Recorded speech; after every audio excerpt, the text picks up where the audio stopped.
Today, I want to talk about Carter G. Woodson, the man often called the father of Black history. Woodson wasn't just a historian who collected facts about the past. He was a visionary educator who reshaped how we think about history, race, and identity in America. His ideas about education continue to influence classrooms, communities, and culture nearly a century after he spoke them. Carter G. Woodson was born in 1875 in New Canton, Virginia, to parents who had been enslaved before the Civil War. He grew up in poverty and spent much of his youth working in tobacco fields and in coal mines to help support his family. But despite the numerous obstacles Woodson faced, he developed a love for learning. He didn't have the chance to attend school regularly until he was almost 20 years old. But once he began, he advanced quickly, showing determination and brilliance. He went on to earn a bachelor's and master's degree from the University of Chicago, and then achieved something truly historic. He earned a PhD in history from Harvard University in 1912, becoming only the second African American after W.E.B. Du Bois to receive that distinction. But Woodson's journey didn't stop with academic success. He recognized that knowledge meant nothing unless it was shared and used to uplift people. In 1915, he co-founded the Association for the Study of Negro Life and History, which today is known as the Association for the Study of African American Life and History. Through this organization, Woodson began publishing research, preserving historical documents, and encouraging the teaching of Black history across America. A decade later, in 1926, he established a Negro History Week, which later evolved to what we know as Black History Month. This celebration was of placing Black contributions at the center of American history. Woodson believed deeply that education was the key to freedom, but he argued that the education most Black students were receiving in America was not education at all. In 1933, he published his most famous work, The Miseducation of the Negro. In that book, Woodson made a bold claim that American school system was failing Black students by filling their minds with a distorted version of history. He explained that most schools only taught European achievements while ignoring or erasing the role of African American people. This, he argued, trained Black students to believe that they had no history worth remembering and no future worth striving for.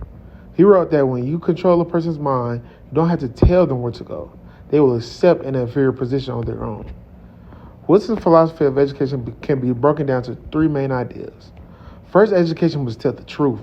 Black people's contributions to world civilization, science, art, and politics are real and valuable, and leaving them out of the curriculum results creates false knowledge. Second, education must be empowering. Knowledge should not only prepare students to pass exams, but also to solve real problems in their communities and to challenge systems of oppression. Third, education shapes identity. If students are taught that they come from nothing, they may see themselves as nothing. But if they are taught about their rich heritage, they can see themselves as capable, proud, and essential to society. For Woodson's, education was not neutral. It could either change people's minds or set them free. He dedicated his life to making sure it set people free. Carter G. Woodson's influence on education and culture is profound.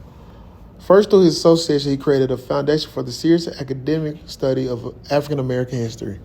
He trained scholars, published journals like the Journal of Negro History, and preserved records that might have otherwise been lost. Second, through Negro History Week, he changed how Americans celebrated and remembered the past. This week-long celebration began in schools and churches, but eventually spread it nationwide, leading to the creation of Black History Month in 1976. Today, every February, schools and communities across the country participate in an event that Woodson started with a simple idea that history should be told truthfully and inclusively. Third, his ideas shaped the civil rights movement. Leaders like Martin Luther King Jr. and others drew from Woodson's work. By reclaiming history, they built the cultural pride and confidence needed to demand equality. Finally, Woodson's broader impact is seen in how education itself is discussed. Today, when we debate about what belongs in textbooks, whose voices should be included, and how history shapes identity, we are still wrestling with questions that Carter G. Woodson raised nearly a century ago. His work reminds us that history is not just the past, it is about power, culture, and the future.